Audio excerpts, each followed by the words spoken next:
കരാർ എടുക്കുള്ളൂ. ഈ കരാർ എടുത്തെങ്കിൽ മാത്രമേ നമുക്ക് വർക്ക് പൂർത്തീകരിക്കാൻ കഴിയുള്ളൂ. ആ വർക്ക് പൂർത്തീകരിച്ചെങ്കിൽ മാത്രമേ നമ്മൾ സമ്പൂർണ്ണമായി എല്ലാവർക്കും കുടിവെള്ളം എത്തിക്കുക എന്നുള്ള ഒരു ലക്ഷ്യത്തിലെത്തുള്ളൂ. ബാക്കിയുള്ള ഒരുപാട് പ്രശ്നങ്ങൾ പരാതികളൊക്കെ ഉണ്ട്. പക്ഷെ അത് തുടക്കത്തിലുള്ള പരാതികൾ ലഘൂകരിച്ച് ഇപ്പൊ ജനം ഈ ഏറ്റെടുത്ത ഒരു പദ്ധതിയായിട്ട് ഇത് മാറിയിട്ടുണ്ട്. തുടക്കത്തിൽ പൈപ്പ് പൊട്ടുന്ന പരാതി, റോഡ് കംപ്ലീറ്റ് ആവാത്ത പരാതി, ഒരുപാട് പരാതി പ്രളയം. ഇപ്പല്ല, കാരണം എങ്ങനെ പരാതിപ്പെടും? ഇത്രയധികം ആളുകൾക്ക് ഈ കഴിഞ്ഞ ഒരു വരൾച്ചാ കാലത്ത് ഒരു പ്രതിസന്ധി ഇല്ലാതെ വെള്ളം കിട്ടിയിട്ടുണ്ടെങ്കിൽ ബാക്കി എല്ലാ മൈനസും മറക്കാം. അപ്പോ ആ രീതിയിലുള്ള ഒരു ചർച്ച ഡെവലപ്പ് ചെയ്യട്ടെ എന്നാണ് ഞാൻ ആഗ്രഹിക്കുന്നത്. അങ്ങനെ ഉണ്ടെങ്കിൽ ഗവൺമെന്റ് ഒരു സമീപനം എടുത്തു കഴിഞ്ഞാൽ പൂർണ്ണമായിട്ടില്ലെങ്കിലും ഒരു സാമ്പത്തിക വർഷം ഒരു വിഹിതം തദ്ദേശ സ്ഥാപനം 1500 കോടി ഈ സാമ്പത്തിക വർഷം തദ്ദേശ സ്ഥാപനത്തിൽ കളക്ട് ചെയ്യാവുന്നതാണ്. ബാക്കി കുറച്ച് സർക്കാരും എടുത്തു കഴിഞ്ഞാൽ കേന്ദ്ര വിഹിതം സ്വരൂപിച്ചുകൊണ്ട് അടിയന്തരമായുള്ള ഈ കുടിശ്ശിക പരിഹരിക്കാൻ കഴിയും. അതുപോലെ തന്നെ ഇവിടെ ഉന്നയിക്കുന്ന മറ്റൊരാവശ്യം, ഇതിന്റെ പ്രയോറിറ്റി മറികടന്നുകൊണ്ട് എല്ലാത്തിലും ഇപ്പം പ്രയോറിറ്റിന്റെ കാലഘട്ടം.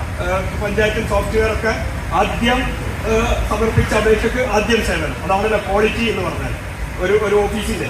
പക്ഷെ ഇവിടെ നടക്കുന്നത് കൂടുതൽ തുക ഉള്ളവർക്ക്, നമ്മൾ പറയുന്ന ഒരു ഭാഷ ശരിയാണെന്ന് അറിയില്ല, വമ്പൻ സ്രാവുകൾക്ക് കിട്ടുന്ന പൈസ അത് അനുവദിക്കാം. എല്ലാവർക്കും കുറേശ്ശെ കൊടുത്തിട്ടാണ് എല്ലാവരും പരിഭവം തീരുമല്ലോ. അതല്ല, വമ്പൻ സ്രാവുകൾക്ക് കൊടുക്കുക. ചെറുകിട ഗ്രാമപ്രദേശങ്ങളിലും മറ്റും ചെറിയ രീതിയിൽ വർക്കെടുക്കുന്നവർക്ക് പ്രതിസന്ധി ഉണ്ടാക്കാം. ഇത് ഗുരുതരമായ പ്രതിസന്ധിയാണ്. കോഴിക്കോട് ജില്ലയിൽ ഞാൻ പേര് പറയുന്നില്ല, ഒരു പൊടി മാറിയ കരാറുകാരൻ ഇപ്പൊ വാടക വീട്ടിൽ ഒരു ഒറ്റമുറി വാടക വീട്ടിലേക്ക് മാറിയ ഒരു ജില്ലയാണ് കോഴിക്കോട് ജില്ല. കോഴിക്കോട് നഗരം എന്ന് പറഞ്ഞാൽ ഏറ്റവും അറിയപ്പെട്ട, ഏറ്റവും വിലസി നടന്ന PWDയുടെ കരാറുകാരൻ തകർന്ന് വാടക വീട് ഒറ്റമുറി റൂമിലേക്ക് മാറിപ്പോവേണ്ടി വന്ന ഒരു ജില്ലയാണ്. എന്താ? വർക്ക് എടുത്തതാണ് കാരണം, ബില്ല് കിട്ടാത്തതാണ് കാരണം.